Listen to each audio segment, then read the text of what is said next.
History remembers kings and conquerors, but some of its quietest stories belong to the young. This is the Young Legends Mystery Series, where truth blurs with legend and the past still whispers. In the heart of medieval England, during a time when superstition and shadow ruled the countryside, two children appeared, out of nowhere.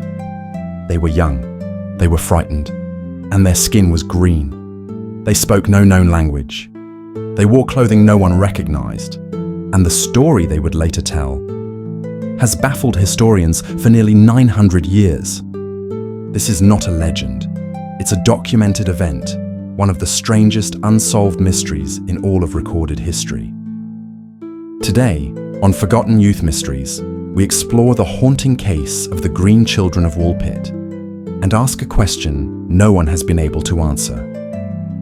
Where did they come from? It's the mid-12th century in Suffolk, England.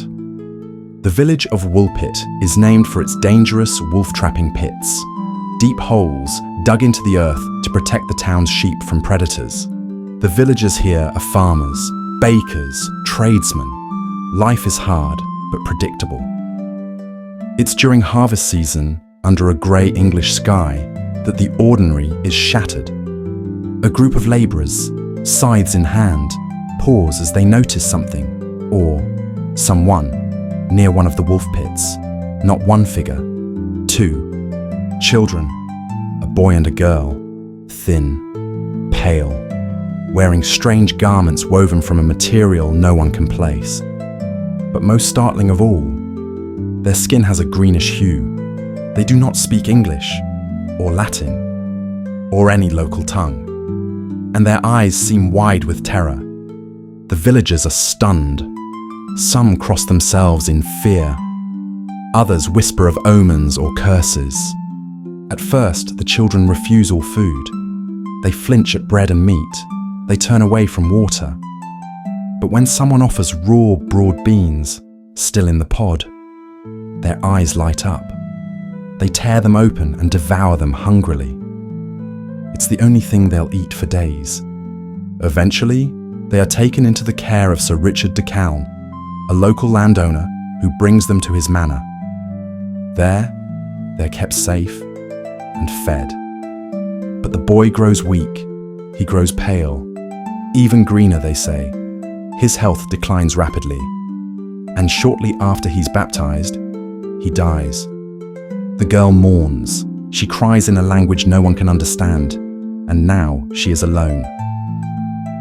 Over time, the girl begins to learn English. She adapts. Her green skin fades. She becomes part of the community, but never truly of it. And when she is finally able to speak fluently, she tells her story. She says they are from a place called St. Martin's Land, a world without sunlight, bathed in perpetual twilight, where everything, even the people, has a greenish hue. She says that one day, she and her brother were tending their father's cattle when they heard a strange sound, a bell or a chime, and followed it into a tunnel. And suddenly, they were in a place where the sun shone so brightly they could barely see. They tried to go back, but they were lost. She describes rivers of dim light, silent forests, and towers that reached into darkness. Even in adulthood, she would say that she remembered what it felt like to never see the sun. This story was not passed down as folklore. It was recorded, seriously, by two respected historians of the time. William of Newburgh, a careful monk who investigated unusual events, and Ralph of Coggeshall, the abbot of a local monastery. Both wrote of the event independently, and though their details differ slightly, the core story remains the same. Two children, green skin, unknown language, and a mystery no one could explain. Over the centuries, many have tried to explain the Green Children. Some believe the children were the orphans of Flemish immigrants fleeing a nearby battle. The green skin, a result of malnutrition or chlorosis, a type of iron deficiency. But if that's true, how did they get lost underground And how do we explain the unknown language? Another idea, they wandered into the nearby flint mines or cave systems, got lost, and emerged days later, dazed and sun-deprived. It explains the disorientation, but not the strange language or the vivid description of their homeland.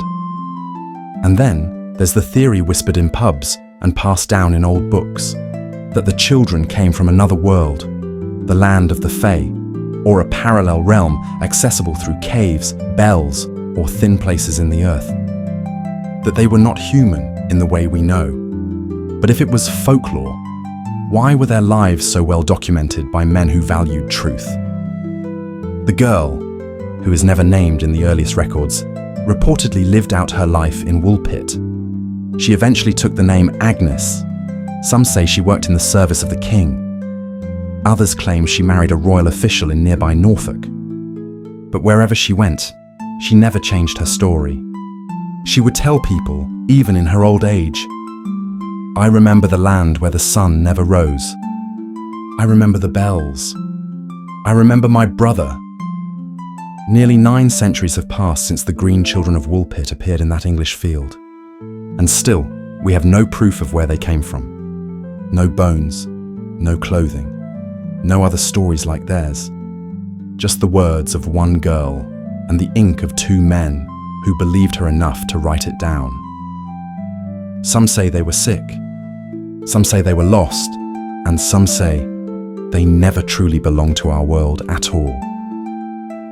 This has been Forgotten Youth Mysteries, Episode 1, The Green Children of Woolpit. If you enjoyed this story, don't forget to subscribe, because the past is full of unanswered questions. And not all legends are made up. Some are just left behind